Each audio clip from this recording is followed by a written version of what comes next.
Well, welcome to the Good Talk Podcast, where we remind you of the joy of life, the love of God, and the possibilities that lie ahead. Pete and Jordan here with episode 63. Life lessons learned from a baby. A baby. Our baby in particular. Oh, this will be fun. Yeah. Yeah, we thought it's like we're coming up on Mother's Day, and I really wanted the opportunity to kind of interview you for a minute about just kind of what you're thinking. You're like, this is your first Mother's Day. You're 9 months into this parenting journey. Mm-hmm. Yeah, and I know nothing. So this is going to be good. But seriously, are you learning some lifelong lessons? Yeah, absolutely. And I think that's more what this is about. This is not like guys, don't quickly turn off this podcast. It's not like how to be a mom, how to raise a kid, because I am no expert in that department, nor am I an expert in what we're going to talk about. No, but this is just about things like what a baby can teach you. Like the innocence and purity of a little tiny human can actually teach you some really profound things, I think. Yeah. And this is going to be, I don't know, it's going to be good. It's going to be fun. We'll see. Mother's Day, though. I know. And I'm excited. I'm super excited for you. I'm stressed right now. Because of the Mother's Day gift. It's your first Mother's Day. You're putting that stress on yourself. I have not put that on you. That's true. I will say, in your defense, you have like 109 different things that are being celebrated this month. This is always, I have a 2-week period where all 3 of my boys have their birthday. So we're in the side of this 2-week period. All 3 boys have their birthdays. We have our wedding anniversary. We have Mother's Day. That's 5 very significant events inside of 2 weeks. Yeah. I'm already not naturally a great gift giver. Yeah. And then you add the pressure of being responsible for all these birthday parties and Mother's Day and anniversary, which I'm kind of got some help this year on that. But like all that together is a lot of pressure. It's a lot of pressure. I'm stressing. I know you are. It's okay. Are there professional like gift givers out there, like you would hire them and they would go out and find you really unique gifts? I've heard that exists in like the corporate world where they like you hire them for like, a big client and they do like gift giving. If there's anyone who listens to this podcast who is a professional gift giver, I need you in my life. Do not. That's the hard part. Like I would think I'm a pretty decent gift giver when you say you are, because that's my love language is gifts, and so naturally I married someone who struggles in the gift department. Sometimes though I knock it out of the park. You do knock it out of the park every once in a while. Yes, no, you're it's good. Stressful. It's not natural. You know me. All I want is an experience. I want to like go have lunch somewhere, and like that's pretty much the extent of my needs on that day. I know, but where you want to go, they don't take reservations. What if we get there? They're like, you need to go back and listen to some podcasts about how you're projecting and worrying about things that may never happen. Oh, now you're trying to use my own words against me. Boom sauce. Yeah. Well, as long as you don't, no offense, give me a coupon book like you did on Valentine's Day. I was actually in a meeting with a group of people this morning. We were talking about Mother's Day gifts, and they were like, Pete, just whatever you do, don't give her a coupon book. And they were joking. And I was like, they didn't know you'd give me one. Actually, for Valentine's Day, one of my gifts was a coupon book. Oh, y'all, it was bad. It was a low moment in my gift giving. It was literally, I know for a fact what you did. I even checked. You went on Amazon and typed in like Valentine's gift for wife. And the 2 of the 3 things you got me were on that top 5 list on Amazon. But I don't see anything wrong with using that. And you know what? Amazon failed me. They failed me. No. You got the largest retailer in the world, and the best idea they could give me on Valentine's Day was a coupon book. Come on, Amazon. That's not Amazon's fault. That's your fault. That is all your fault. All right. In all seriousness, though, it is Mother's Day weekend coming up, and it's a big day. And I know that for some of you listening to this, I just think it's important to acknowledge this before we move on. Mother's Day can be a tough day for some people. Yeah. For some of you, maybe this is your first Mother's Day without your mother here on this earth, and that's going to be a tough one for you. I also think it's really tough for people who don't have a good relationship with their mom. Mm-hmm. People, tend to even probably to a little bit of a degree, over exaggerate on Mother's Day their relationship with their mom, which is fine. It's fine. It's good. We need to celebrate moms, Sure. right? We should celebrate moms more and bigger and all that. But I think for those who don't have a good relationship with their mom, it kind of really stands out, and it's almost like it's already a thorn in them, but it's like the thorn really gets kind of rubbed in on Yeah. Mother's Day. Yeah. And so just a quick word, in the midst of all of our celebrations, we want you to know that we're thinking of those of you who this Mother's Day is going to be a tough day for. Yeah. Or another group is the women who tried to get pregnant and desperately want to be a mom. That's right. That's another one that I have That's a right. heart for. So all of that is hard, and this is not intended to say that you can only learn these lessons through having a baby, or only learn these lessons if you had an incredible mom, or whatever else. It's more just like a circumstance that we're in and what we can learn from it, I think. So That's right. we'll see. I'm no expert. Although my shirt, I'm wearing this shirt. If you're watching on YouTube, I don't wear this out of the house because it makes me so self-conscious. It says Mom of the Year on it. I got that for you. Pepper allegedly got me for Christmas, which is super sweet. And I wear it in the house, and it is really adorable and meaningful. But I feel like when I walk into the grocery store that I'm getting hard side eyes from people like, you think you're the mom of the year? Well, your daughter just picked up that orange and threw it across the Kroger. Y'all help me out. I have tried to communicate to her that that's not what everybody knows that you didn't buy the shirt for yourself, that your husband or your kids bought that for you. And it's not an emphatic, like, you're the best mom in the world in this past year. Nobody's taking it that way. No one thinks that you're the best mom. It's not like you're putting it on your resume. It's a sweatshirt. It's cute. I know. Anyways, I had to say that out loud so that y'all weren't watching this thinking that I think that I am the mom of the year. But anyways, you are the mom of the year. Okay, thank you. We'll see. So seriously though, when you think back over the past 9 months, the past years, your first Mother's Day, I'm sure you've got to think through how this has impacted you, and how has having a baby impacted your life. So I'm going to take a little bit different of a turn for the beginning of this, because you asked me to prepare just some quick points. But I think being a mom, more than anything, at first made me realize like what an incredible mom I have, and all the things that she sacrificed for me. And it just becomes like, you're like, wait, you love me that much? Because when you have a baby, you're like, can't love this thing any more than I possibly do right now. And you think, man, my mom loved me that way, or loves me that way. And again, I know that that's not always felt by everyone in the world. So like, that really sucks if you don't feel that way.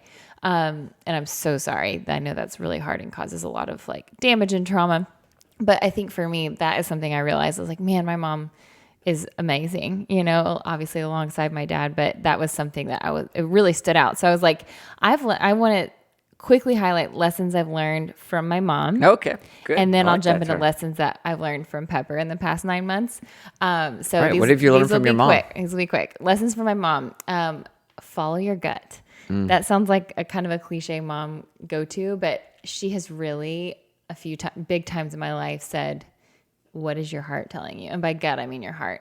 And she told me that my whole life, like, if you're in a dangerous situation, follow your gut. If you meet someone you're unsure about, follow your gut. If you, in my instance, was in a relationship that was killing my soul, she said, follow your heart. Like, what is your heart telling you? What's your gut telling you? And so that was something that she just kind of instilled in me for a very long time. So I love that one. And it's still like, I say that to myself all the time, follow your gut. What is your heart telling you? At the end of the day, you know that your soul usually knows the right decision, right? Yeah. All right. The number 2 was be a helper. If you ask anybody in her life that knows her, friends, family, she will drop anything to help you, to do anything. She whether it's like she's a nurse. She's always helping everybody with medical advice and going to see people in the hospital and selflessly giving of her time and energy. And I mean, I think a very common theme in her life. And so I saw her do that my whole life, and saw her be that in my life, be the helper, where it's just like, it's inspired me to, I want people to know me for that. Like, I'm going to drop things for you. I will help you. You need something from me. How can I do that? How can I be a helper? Besides like modeling that for you, were there other things that she did that created that heart inside of you and want to help other people. Like I remember she took you on a mission trip Yeah. pretty early on in your life. Yeah, I think with kids, at least in my experience, it's been like inviting them into that with you. And so, I grew up volunteering at a co-op, which is in Georgia. Co-op, I don't know if it always has the same meaning, but it was just like a food pantry in Georgia. And then I would always be going to the memory units at like old folks' home, just to go visit with them because they knew that old people love kids. And so I think it was very much just like inviting me into that world a little bit, that instilled that. You almost don't even have to say it if you invite them into that. So that was a huge one she taught me. The third one, I love this, is stay silly. If you know my mom, she is just a big kid. She is. She's obviously a high functioning adult as well, but I love that she doesn't feel like she has to act her age. She can be silly. Yeah. She's so silly. She's just a joy to be around. And I want to be that for people. I want to be that for Pepper one day. I always joke with her because as a mom, like as a parent, when I was growing up, she was kind of not the disciplinarian. We weren't like, there was no like high discipline. It was just like, she was the one that would say, hey, you need to stop doing that. Hey, do your homework. Hey, do, whatever. And I always thought of her as like just kind of a very serious rule follower, rule maker. And then we got like, I think I graduated high school and she kind of let that guard down and I saw a whole new side to her and I'm like, you're so fun. Like this is But great. you didn't know until you were an adult that she was fun. I didn't know that she was as silly and goofy because if she showed that side, we probably wouldn't have taken her serious as kids, know? So anyways, stay silly. Fourth one, this is the last one. And this is like the most meaningful one to me, which is be their biggest fan. And she has been that for me through and through. Does not matter what I've done, said, whether or not she agrees with it, that's one thing. And she would, that's for another time, but she's always been such a great support system for me. That's cool. And I think that was such a teacher for me. So it's like, it doesn't mean it has to be your kid, right? Like be whoever's biggest fan, be your spouse's biggest fan, be your best friend's biggest fan, be your mom's biggest fan, your dad's biggest fan. And what that means is showing up and loving them no matter what. And was transformative in my life when I went through my divorce. I remember, and this is like honestly getting super personal. I don't even tell this story, but I remember closing the front door. I was living with my parents at the time when I was going through my divorce. I remember closing their front door, like seeing my ex out of the house, and I was crying. And I turned around. This is late at night. It was probably midnight.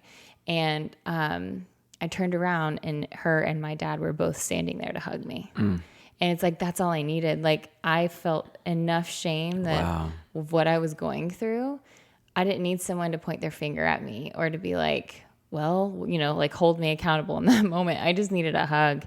And that was so life-changing for me to know that in that moment. And that moment spoke volumes for the rest of my life. I know if and when I fail again, that's a safe space. Wow. That's huge. So. It's like my dad's always told me this. He's like, you need somebody who's unapologetically for you. Yeah. And for my dad, it's his sister, my Aunt Jan. He's like, I can do no wrong in her eyes. Yeah. None. You need that person. And again, it's not saying you don't also need people who hold you accountable and push back, but you also need a couple of people that are just unapologetically for you. Yeah. Like they choose you. Yep. And that means the person you're choosing may not always choose you back. And I think that's when the strongest love comes in, is when you're there and present and waiting for them to turn back around to give you the hug. Yeah. But a lot of times that takes time and that's hard. So anyway, man, I love that one. So those are my lessons from my mom. And then these are going to be the ones from Pepper that I've like learned life lessons. Two of them are real quick and the other two have honestly changed my life. But the first one is just living in awe and curiosity. And you're saying Pepper's taught you that? Pepper's taught me this. So these are the four that Pepper's taught me. So living in awe, like this well, and if you've ever been around a baby, you know this. Babies are so in awe and wonder and curious, and they have to be, right? Because that's how they learn. It's like they're taking everything in for the first time. But I almost named this point be in awe of birds, because Pepper will sit outside and a bird will fly by and it is like the most amazing thing happened, and then it'll go away and another bird flies by and it's just like just as much awe and shock. It is literally like Superman flew by. Yeah, She's like, oh, just like drastic turn, like, oh my gosh, did you? And she'll look back at us, did you see that? Yeah, that was a bird. Did you see that? A truck drives by, did you see that? But it kind of, when you are living vicariously through this child, you almost kind of like, it's like magnetic. It just kind of comes out and attaches to you, and you're like, oh wow, I feel that too. And so I don't know, it just really inspired me to like, you look at things a little bit differently. You do. I one of the first times I noticed that with her is when we took her to the zoo. I looked at every animal differently than I normally do, and I'm looking at these animals like, wow, look how strange that animal is, and I can't believe God created that. And it's like you should just see it differently through their eyes. Yeah. So living in awe and wonder and curiosity, I think that is a practice. It's not something that just comes naturally, and it's something we've really been passionate about in our lives. But having a baby has really like reinstilled that. Yeah, for sure. The second one, smile at everyone. So Pepper is a very smiley. If you follow me on social media, you might think otherwise, because she is a very expressive scowler. Like at times she just has this, like, she wears her heart on her sleeve. But anyone can walk up to her, and if you like just make eye contact, her whole face lights up and smiles. Yep. And the reason I say that like that's something it's teaching me is the person that she smiles at, it's just like stops them in their tracks. It does. And right. I know that she's a baby and it's like extra cute and special to be smiled at, but it's also made me realize, like, man, just if you lock eyes with someone, smile at them. Yeah. And I know when I receive a smile from someone I don't know, I'm like, wow, they seem really sweet, or that helped my mood for a hot second. Yep. So I don't know. I just watch her just make people's day all the time. I almost intentionally go to the grocery store once a day because A, it gets her out of the house, but B, it's fun to walk around with her because people just light up and love her and talk to her. And that's true with any baby. This is not just Pepper, but in my experience, it's just been so fun to watch her make other people happy. You know what? It's interesting to me too, in that you're right. She'll do that to anybody. And there are times that we're approached by people who look quite different than us, that maybe we've been trained to think, that person's a little odd, or that person doesn't, the kind of people you intentionally don't look at the grocery store, because you're like, I don't actually want to get in the conversation. She doesn't care. No. She'll flat out stare them down until they look at her. Oh, she'll scream until they smile, look at her. Yeah. Yeah, she'll make noises to get that attention. And I love that she has yet to develop a bias, a category of people. It's just people. It's human beings. They all get a smile. Yeah, that's so good. That's so true. We were at Kroger yesterday, but I was with her by myself, and you were playing pickleball again. Yeah, let's go. Another day, another time. But I was at Kroger, and there's this man who, he is such a talker, but he's also super grumpy. And like, he's one of those that you talk to and you're like, it's going to be a downhill spiral because he's just negative and wants to tell you all about it.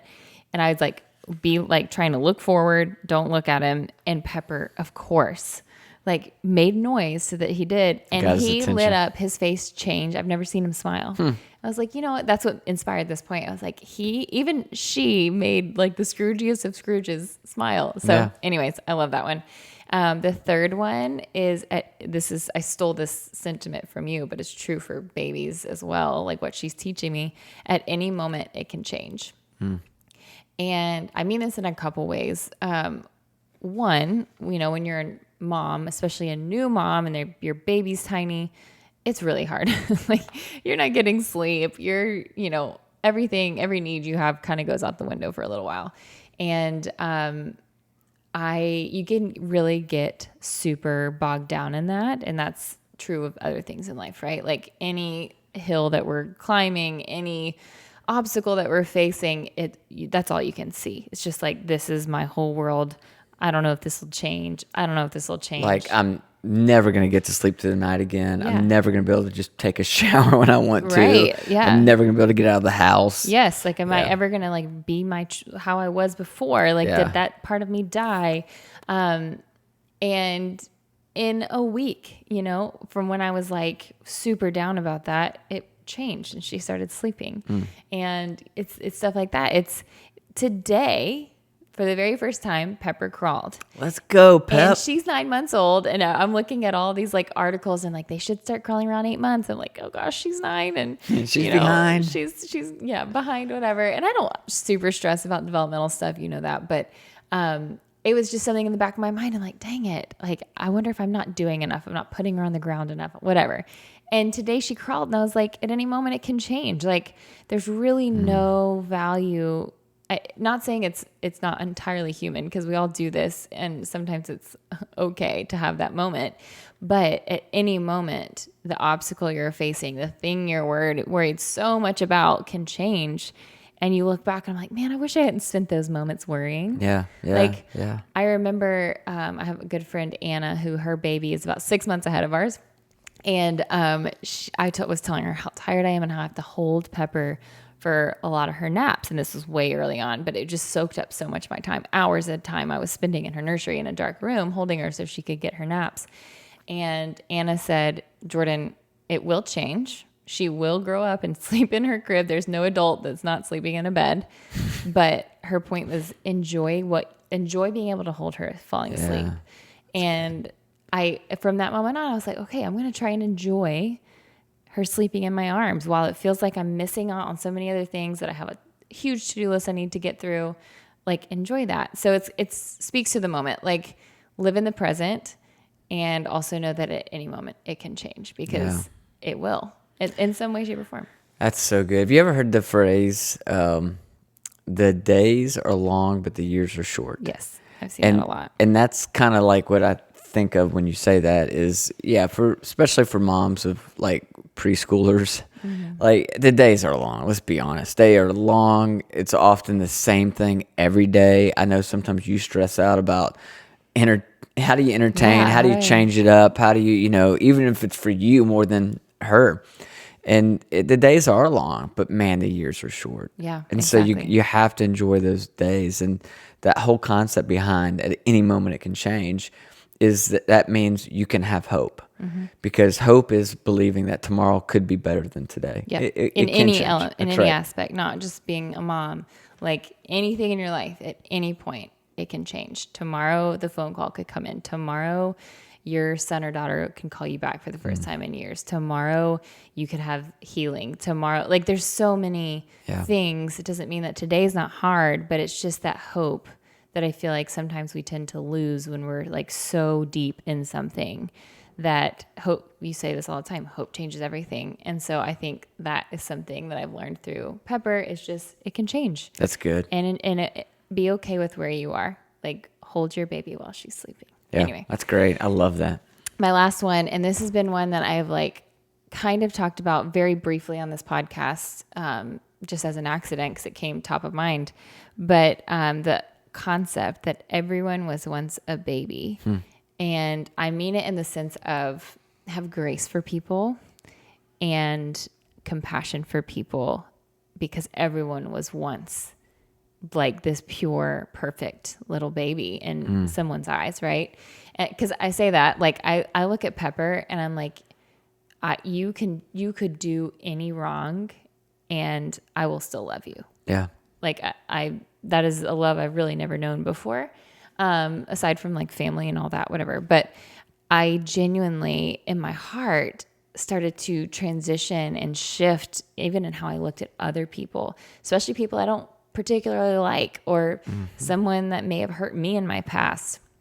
I started to actually look at them and think, you were once and probably are still very cherished by somebody.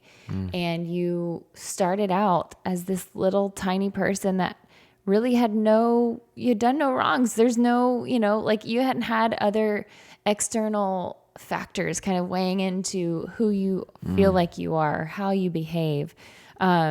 And I don't know, I just really, like I can think about someone right now who maybe hurt me in my past.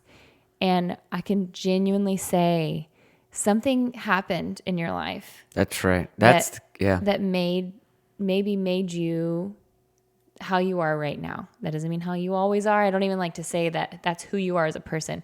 I just think that there's something that happened in that person's life that influences how they treat me or how they treated me. And maybe is influencing why they haven't apologized or haven't owned up on something that they've done.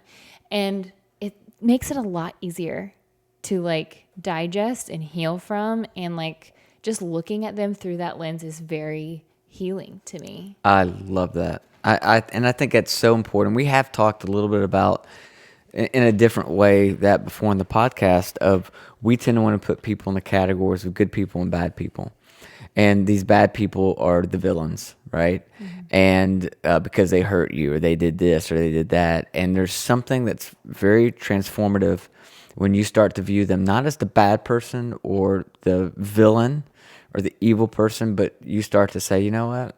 That person's hurt, broken, scared. They're acting out of fear. Yeah. All the human elements, right, that they had when they were a baby. And you're right. It changes when you view them by that idea that, they were once nothing but a small, innocent child. And there's some hurt, pain, negligence, something happened that created some behavioral loops for them that aren't healthy. Yeah, they're not coming out of the womb saying, I want to make people sad. I want to hurt people's feelings. Like something happened. So I Googled this concept because I'm like, surely there's like a TED Talk on this or something. Mm-hmm. And there wasn't. But I read this little snippet. I'm going to read it to you and then I'll be done. But I thought it was good. It just kind of casted a wider net. So it says, even your horrible boss and that rude neighbor, even your miserable ex-girlfriend or boyfriend, your stern mother or father. We were all children once naive, scared, foolish, playful, excited, wondrous little children. Children who desperately wanted the approval of everyone around them. Children who danced and laughed and played because it was all they knew how. Children who let their emotions rule them and throw temper tantrums. Children who hurt easily, who loved effortlessly, and who'd forgotten that they were even mad after 5 or 10 minutes. As I hold grudges toward people who've hurt me or offended me, I picture them on a playground just trying to figure it out. And then the anger seems to quickly disappear. As I make mistakes and fail, I also see the little kid with the scraped knee who gets back up and continues to play. And I remember this is not my first rodeo.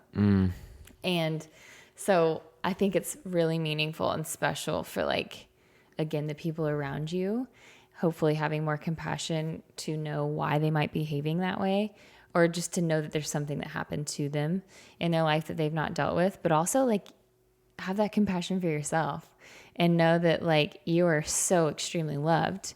And maybe that's, you don't feel that love from a parent figure, but to know like that love is surrounding you in this very moment of just someone who is so like obsessed with you and unconditional love for you. I don't know. That's just like such a hopeful thing to me to say, yep, you've fallen down and scraped your knee and you got right back up. That's good.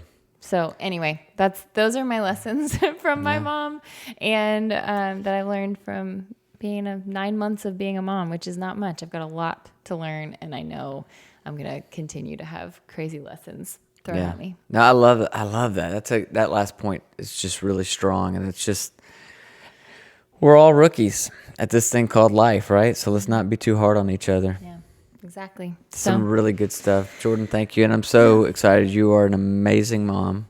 Oh, thank you. You really are. You are just have so, I know it hasn't been effortless, but it appears effortless from the outside looking in. You do an amazing job at being a mom and also being a daughter to your mom. Thank you. Yeah, you're really good at that. So to all you moms, we hope you have an amazing Mother's Day. Thank you for everything that you are, everything that you do. I hope wherever you find yourself on this Mother's Day weekend that you'll be celebrated and surrounded by the people that you love. And as always, we're incredibly grateful that you listen to this podcast. If you haven't subscribed before, go ahead and subscribe. Maybe you want to send this to your mom as a way of saying just thank you for being such a great mom. But we really are grateful for you guys. We love you. And that was another good talk.